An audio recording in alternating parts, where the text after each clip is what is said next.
Welcome to JSA TV, your virtual newsroom for telecom professionals. Joining us here today, we're honored to have Mr. Stephen Francesco. He's the CEO of Cohere Communications. Steve, welcome to JSA TV. Well, thank you for having me. It's my pleasure. Now, I know you've been in this business for a long time, 10 years at Cohere at the helm there. What is the single biggest challenge, change, or development, good or bad, that you've seen in the telecommunications industry in the past 10 years? The best development is the stability in which telecom has become. Also, the pricing has become much more attractive at greater bandwidths, but we're still nowhere near what our competitors, our international competitors, are doing in dealing with the delivery of services. Biggest challenge is always trying to figure out what the customer needs are going forward as they keep evolving and the lines of demarcation keep fading together. And what are the industries that you serve? We serve the financial services sector. We have a good base of trading firms, hedge funds, broker-dealers, various financial firms, both in private equity, and we handle media clients, and then mainly the large media firms in Canada and the U.S. And so in the world of the financial and media companies, what are the biggest headaches that your company addresses? Right now, it's a lot of confusion of where the gaps are and where the companies are going to maintain things in-house, outsource things, expand to new horizons of technology. There's lots of questions on where their role will play going forward, knowing how technology is evolving, especially within the area of communications. Yeah. So with so many telecommunications companies on the market today, how does Cohere differentiate itself?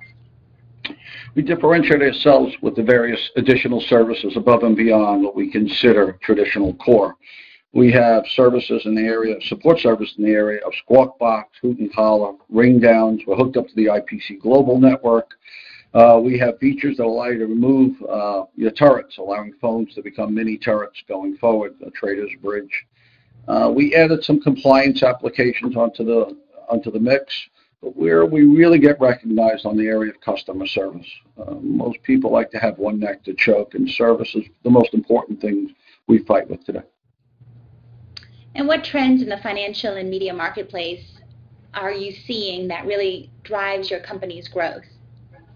Where we're seeing trends today, and we feel it's very attractive, is firms are outsourcing more and more. They don't want to manage technology in-house.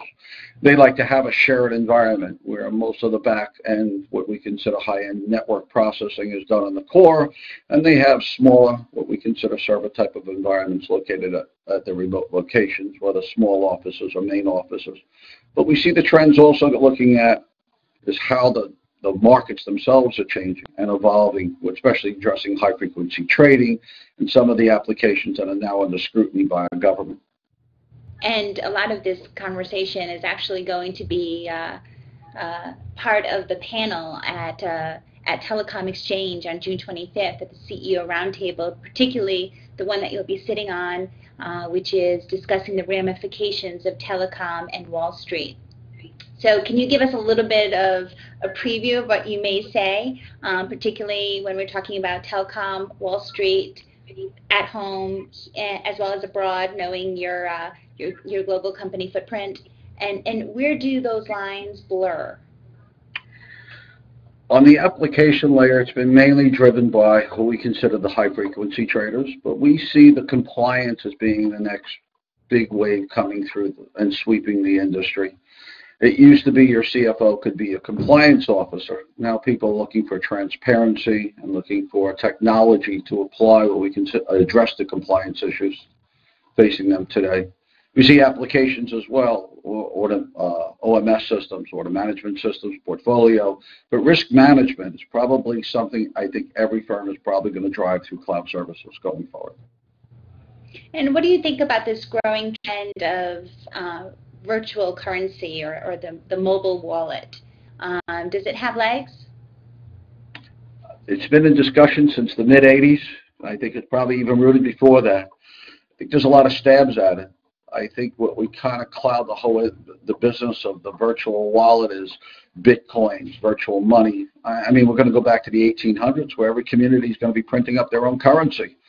I think the government should be stepping in on this. I think people want stability in the currency. They want to understand what they're facing.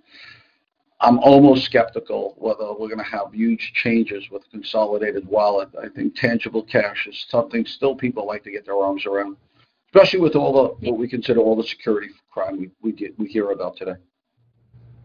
For sure, it raises a lot of security concerns and a lot of telecom infrastructure concerns. So appreciate your thoughts there. And we're definitely asking our community to weigh in on this topic and to pose some great questions to Steve and his fellow panelists at the CEO Roundtable at Telecom Exchange. So go on our social media outlets, particularly our LinkedIn page, and let us know what you'd like Steve to answer next.